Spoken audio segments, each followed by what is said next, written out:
Welcome to the F-Bound Podcast. I'm your host, Shannon Schroeder, Executive Function Coach. I help neurodivergent women learn tips and strategies to improve the life skills that will help them be successful. Tips for identifying emotions. Do you ever feel like your emotions are running wild and you can't seem to understand what you're feeling? Identifying emotions can be a difficult task. Emotions are complex and often hard to understand. It's normal to feel overwhelmed by emotions at times, especially if you're neurodivergent, but it's important to recognize and understand them to effectively manage our well-being. Emotions are a natural part of being human. They help us communicate with others, make decisions, and respond to different situations. However, when we don't understand or recognize our emotions, they can become difficult to manage. The importance of emotional awareness. Emotional awareness is the ability to recognize and understand your emotions and their impact on your thoughts and behavior. It's important to have emotional awareness because it can help you manage your emotions, improve communication with others, and make better decisions. Without emotional awareness, you may struggle to express your feelings, which can lead to confusion and misunderstandings.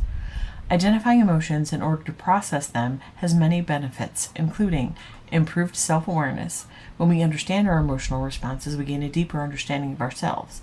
Better communication. When we can effectively communicate our emotions, we can build stronger relationships with others. Improved mental health. Recognizing and processing our emotions can help us manage stress and anxiety. Emotions can manifest themselves in many ways, and sometimes it's difficult to put a name to how you're feeling. However, emotions can have physical sensations associated with them, which can help you identify what you're feeling. It's important to pay attention to these sensations as they can help you understand and label your emotions. Common emotions and their physical manifestations. One of the first steps in identifying emotions is learning to recognize their physical manifestations. Emotions are often accompanied by bodily sensations such as increased heart rate, sweating, and tension in the body. By learning to recognize these physical sensations, we can begin to identify and label our emotions. Here are some common emotions and their physical manifestations. Anger. Increased heart rate, tense muscles, clenched jaw, and a feeling of heat in the body. Sadness. Heaviness in the chest, tears, and a feeling of emptiness or numbness. Fear. Racing heart, sweating, and a feeling of tightness in the chest or throat. Joy. A sense of lightness or warmth in the body, smiling, and increased energy. Annoyance. Clenched fists, gritting teeth, knot in your stomach. Excitement. Heart beating faster, butterflies in your stomach, uncontrollable smile.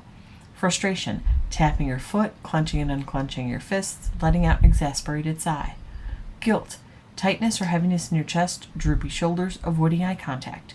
Surprise. Wide eyes, open mouth, jaw dropping, rapid heart, maybe feels like it skips a beat. Identifying emotions and labeling them.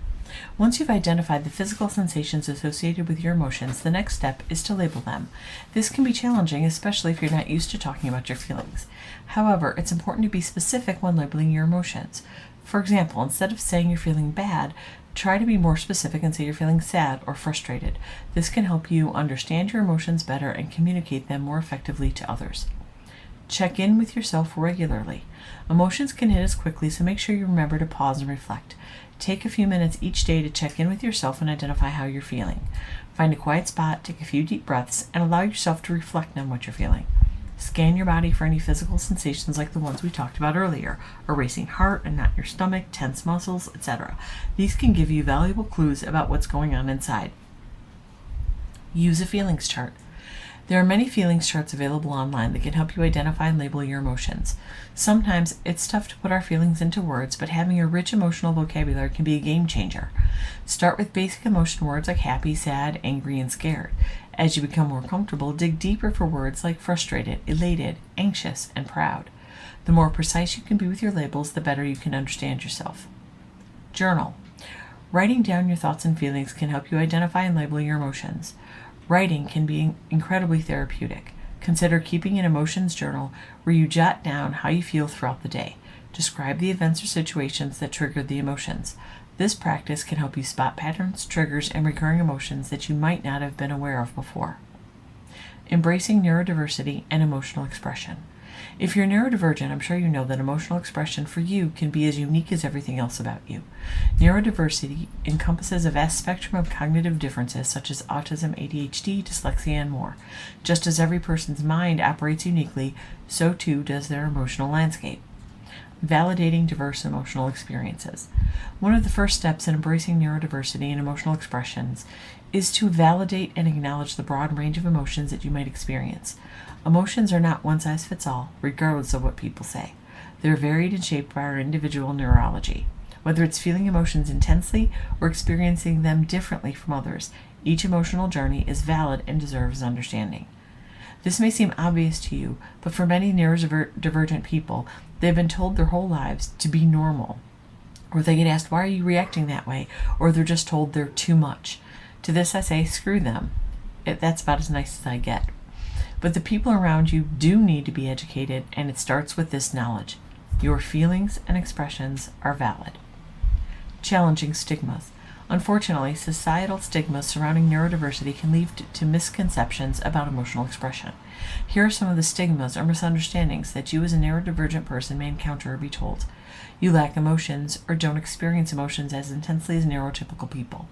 You have limited emotional range. You lack empathy. You're told to toughen up or stop being so sensitive. You're prone to uncontrollable emotional outbursts. We have to challenge these biases and recognize that neurodivergent people are just as capable of experiencing and expressing emotions as anyone else. By dispelling myths and fostering understanding, we can create a more inclusive and empathetic society. Recognizing unique emotional expressions. Neurodivergent people might express their emotions in ways that differ from neurotypical people. For some, verbal expression might be challenging, leading to alternate forms of communication, such as through art, music, or physical movement. Celebrating neurodivergent emotional intelligence. By now you should know that I'm all about celebrating and owning who you are. Neurodiversity comes with its own set of strengths, and emotional intelligence is no exception. Neurodivergent people may possess a unique depth of emotional insight, keen observation skills, and a genuine empathy for others. By celebrating these strengths, we can challenge the narrative that emotional expression must fit a specific mold. Identifying emotions and understanding their impact is an important part of managing your mental health. By learning to recognize the physical manifestations of your emotions, identifying and labeling them, and developing techniques for regulating them, you can take control of your emotional well-being. I hope you enjoyed this episode of the F-Bomb Podcast. Thank you for listening. Remember to subscribe below and check out my show notes to learn more about my Facebook group, courses, and membership.